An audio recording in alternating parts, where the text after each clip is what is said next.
प्रार्थना भाग 2। कल के कथन में आपके आगे प्रार्थना का वर्णन किया। इसके लिए अपने जीवन को संयमित बनाना होता है। हम सब बोलते हैं तो तरंग पैदा होते हैं। किसी भी रेडियो से ये प्रकट होते हैं। एक विशेष कथन जो 5000 मील से भी हो, उसका तरंग रेडियो पर प्रकट हो जाता है।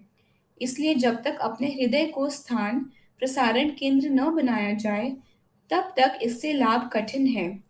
वे शुभ कामनाएं दूर तक प्रभावी नहीं होती। हमने विश्व शांति के लिए यज्ञ देखे हैं। वहां पर बहुत लोग एकत्रित होते हैं। इतना रुपया घी आदि लगता, पर वह यंत्र तो बना नहीं। उसका कुछ प्रभाव नहीं हुआ। वह किसी समय स्थान बनाते थे। इनमें तो ढोंग व्यापार चलता है। कोई अपने को कम नहीं समझता, अतः अपने अंतःकरण को यंत्र बनाए। पर जो स्वयं को यंत्र बनाना चाहता है, उसको अपने जीवन को यंत्र बनाने योग्य स्थान बनाना चाहिए। दूसरी सकाम प्रार्थना है। बहुत प्रकार के यज्ञ होते हैं, यथा अग्निमय यज्ञ, ज्ञान यज्ञ। सभी सुकृत कर्म जो हैं, वे सब यज्ञ हैं। जप यज्ञ बड़ा है। यह मनु ने कहा था कि जप यज्ञ विधि यज्ञ से 10 गुना अच्छा है।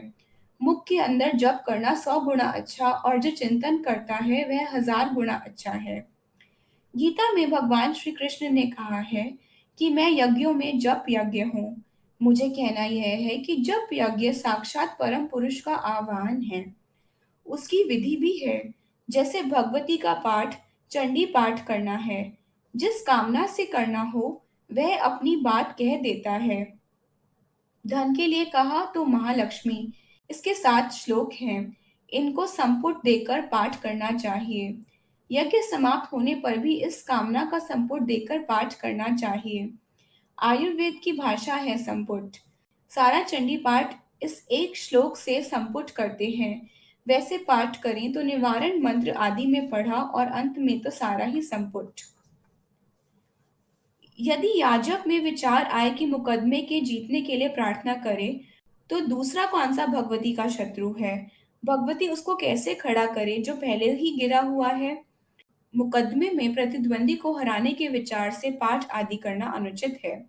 यदि कोई परिचित है तो उसका मुकदमा दूसरे जज के पास चला जाए, ऐसा भी प्रामाणिक जज करते हैं। याजक और यजमान की यह कितनी निकृष्ट भावना है कि वह इसके लिए अर्थात दूसरे की हानि के लिए पाठ करे।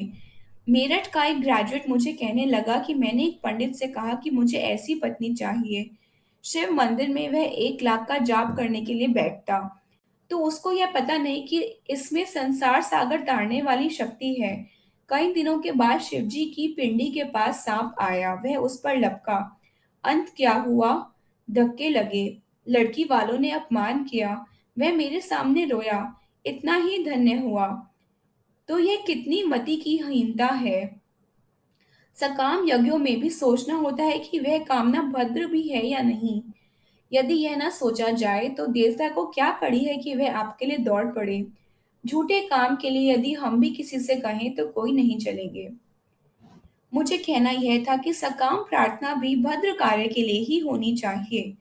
यदि कोई कोई भी अभद्र कामना के लिए प्रार्थना करना अनुचित है। यदि कोई पत्नी अपनी पति की चारपाई के पाई के पास बैठकर उसके स्वास्थ्य लाभ के लिए प्रार्थना करती है, तो उसमें कोई दोष नहीं। ऐसे ही माता बच्चे के लिए, बहन बहन के लिए, बंधुओं के लिए कामना करने में कोई दोष नहीं। पहले कामना मन में धारण करके फिर नमस्कार करके जब प्रारंभ कर दें। सब प्रकार के मंत्र प्रचलित हैं। राम नाम का भी जप चलता है। मुझे एक पंडित ने कहा उसको टाइफाइड या किसी प्रकार का बुखार था। वह अस्पताल पहुंचा दिया गया। वह भ्रमशील था। उसे अन्य मंत्र तो जपने का साहस हुआ नहीं। राम नाम जपा, फिर बुखार कम हो गया, क्योंकि उसकी अश्रुपूर्ण तीव्र भावना थी। रोग दवाई से या भावना से जाता है, पर जो प्रार्थना की विधि जनता में प्रचलित है, उसमें ठेकेदारी बहुत है। आप करें तो कल्याण होगा, अन्यथा आप और बीवी जो क्लब और हास विलास में लीन अथवा अनाप शनाप करते जाएं और पंडित बैठा हो जप के लिए, तो इससे कोई लाभ नहीं है। भावनापूर्ण होकर प्रार्थना स्वयं करनी चाहिए। यजमान स्वयं इतने दिन व्रत बंधन में ओज चरित्र से रहे। यह परिस्थिति बनाई जाए। अब मेरी कामना यह है कि मैं बहनों और भाइयों से कहूँ कि वे प्रार्थना भी किया करें, भावों को अच्छा बनाए और समझे कि बिजली की बैटरी में धारा बांधी गई है। देव तो भावना में विराजमान है, मंत्र देवता है। भावना जब होए तब बात है, जब आप करना चाहिए। यहाँ एक प्रथा चल पड़ी कि दूसरा करे, काम करने वाले करते रहें और आप विलायत में। यह तो व्यापार की प्रथा है। यहाँ तो सीधा कहा जाता है कि राम राम जपा कर। यजमान स्वयं बैठे और दूसरा बैठे, इसका भी उपयोग है। यह संभावित है कि इससे भी अच्छे तरंग होएं, पर अपने इष्ट देव को तो आप ही जपना चाहिए। तो जपना, फिर फल निकलना। संतों ने सभी बखेड़े हटा दिए, बस राम नाम जपो। कई लड़के कहते हैं कि पर्चे कठिन होते हैं। मैंने कहा कि राम राम जपा करें, जो कुछ आ जाए लिख देवें। मैं तो कुछ जानता नहीं। यह सब बातें संतों ने कही हैं, संत लोग भगवान को बुलाते रहे हैं। मुझे ऐसा प्रतीत होता है कि भक्त का हृदय शुद्ध हो तो भगवत कला अवतरित होती है। यह भगवत कला अलौकिक है। हम तो कला का ही आना मानते हैं। दास भाव से यह भगवत कला ग्रहण होती है। मुझे एक प्रोफेसर ने कहा, स्वामी जी, बड़े आश्चर्य की बात है कि दो लड़के, दोनों एमए या बीए के विद्यार्थी थे, रास्ते से जा रहे थे। थोड़ी दूर गए होंगे कि एक सांप पीछे दौड़ता आया, साइकिल फेंक दी और पेड़ पर चढ़ गए। वह सांप पेड़ के नीचे आकर बैठ गया। पेड़ पर चढ़ने की चेष्टा करे और फिर गिर गिर कर बैठ जाए। उन्होंने पत्ते वत्ते भी फेंके। अंत में याद आया कि स्वामी जी ने कहा था कि राम नाम जपा करो। चलो इस मंत्र का उपयोग करके देख लें। राम नाम जपो और फिर आंखें खोलकर देखा तो वह सांप वहां नहीं था। भावना होनी चाहिए, जैसे प्राणी को प्राण की, भूखे को भोजन की होती है। यदि ऐसे भाव से प्रार्थना करें तो पूर्ण होना स्वाभाविक है। उसको भी शांति, उसका मित्र करे तो उसको भी। अफ्रीका यूरोप में स्थापित मंदिर हैं जहाँ केवल प्रार्थना होती है। गरीब देशों में भी ऐसे प्रार्थना मंदिर है।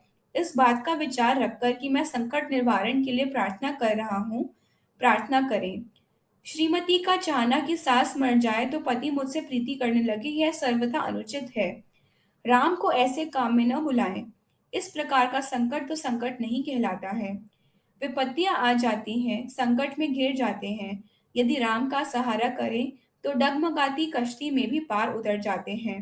तो मुझे कहना यह है कि ऐसे संकट काल में भावना से राम नाम का जाप करें तो यह संकट राम नाम से दूर हो जाता है।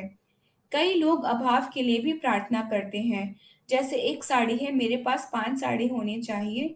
यह संकट नहीं है।